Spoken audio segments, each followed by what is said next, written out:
वटवृक्ष हे सगळ्यांच्या परिचयाचे झाड आहे।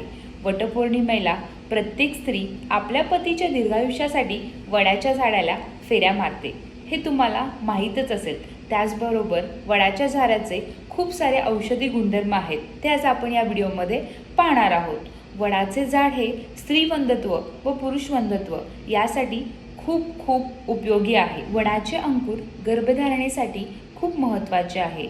वडाचे कोवळे अंकुर चेचून बोरा एवढी गोळी करून तूप साखरेमध्ये घेतल्यास गर्भधारणेसाठी मदत होते। स्त्रीवंधत्वाबरोबर पुरुषवंधत्वासाठी सुद्धा वडाचे झाड खूप महत्त्वाचे आहे। जर शुक्रक्षय असेल तर वडाच्या झाडाचे कोंब चेचून त्याची गोळी तूप साखरेसोबत घेतल्यास शुक्रवृद्धी होण्यास मदत होते। थोडक्यात वडाचे झाड हे पुरुष व स्त्रीवंधत्वासाठी खूप औषधी गुणधर्माचे झाड आहे।